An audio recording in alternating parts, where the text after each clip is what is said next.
À la Chambre basse du Parlement, parmi les points à l'ordre du jour retenus lors de la séance plénière du vendredi 11 avril 2025, figurait la présentation du rapport de gestion financière de cette deuxième institution du pays pour l'année 2024. Présentant ce rapport aux élus nationaux, la questeur Chimène Polypoli a rappelé que cet exercice de redevabilité se déroule dans un contexte particulier, marqué notamment par des contraintes budgétaires consécutives à la guerre d'agression imposée à la République démocratique du Congo par les Rwandais et ses supplétifs du M23. Pour l'année 2024, la questeur Chimène Polypoli a fait savoir que les prévisions budgétaires de l'Assemblée nationale ont été arrêtées à hauteur de 1296,3 milliards de francs congolais pour couvrir 4 grandes rubriques, à savoir les rémunérations, les fonctionnements, les investissements, les interventions économiques, sociales, culturelles et scientifiques. Cependant, a-t-elle révélé que la loi des finances pour l'exercice 2024 telle que votée et promulguée n'a consacré à la Chambre basse du Parlement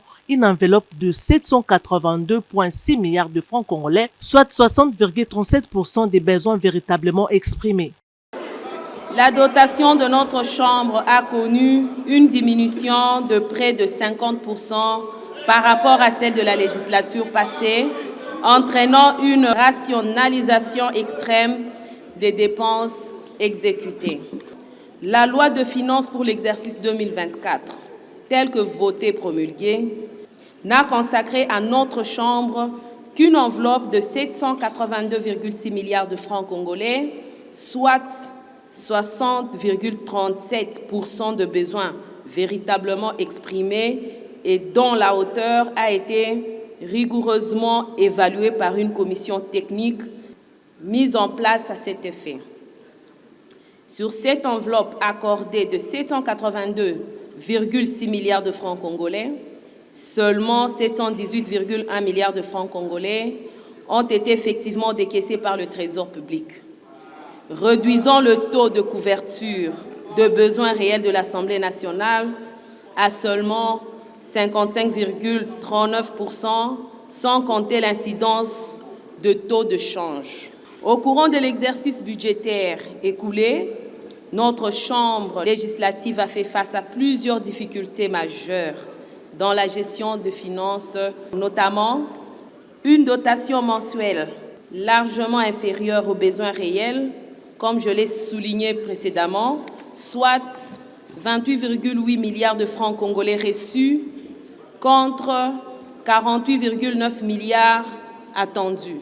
Des contraintes de gestion de la trésorerie causées par décaissement tardif et partiel de la dotation. De son côté, le speaker de la Chambre basse du Parlement, le professeur Vital Kamerhe, a salué cette démarche. Il parlait d'un sens élevé de devoir et un attachement ferme aux principes de redevabilité et de transparence. Vous savez très bien, avec les réseaux sociaux, on nous attribue le confort que nous n'avons pas. L'institution, Assemblée nationale, tout comme le Sénat, en tout cas je connais les chiffres de l'Assemblée nationale, nous avons été amputés de près de 50%. Quand on parle de la dotation de 48,7 milliards, à l'époque, là-dedans, on avait les rémunérations des députés, on avait le fonctionnement de l'administration secrétaire générale et des différentes directions de l'administration de l'Assemblée nationale, le fonctionnement des bureaux.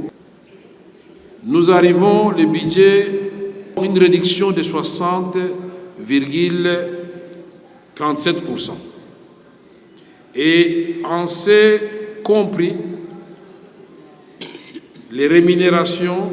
c'est les émoluments des députés. Malgré ces contraintes à la fois sécuritaires, budgétaires, politiques et sociales, le bureau de l'Assemblée nationale que dirige le professeur Vital Kamerhe a cependant fait preuve d'ingéniosité et de rigueur dans la gestion des ressources mises à sa disposition, dont les déficits par rapport aux besoins réels a imposé des arbitrages. Soulignant que bien avant la présentation de ce rapport, la plénière a auditionné et approuvé les rapports de la commission spéciale chargée d'examiner les résolutions de la Cour des comptes et accordé un délai supplémentaire à la commission aménagement du territoire et nouvelles technologies de l'information et de la communication pour continuer l'examen de la loi sur l'aménagement du territoire demandé par le président de la République avant de présenter un rapport étoffé à la plénière. Aussi, la plénière a accordé 48 heures aux élus sur demande du député national Eliezer Tambwe par motion des procédures pour s'imprégner de la proposition de loi portant code pénal du député national Sakata avant son examen et adoption.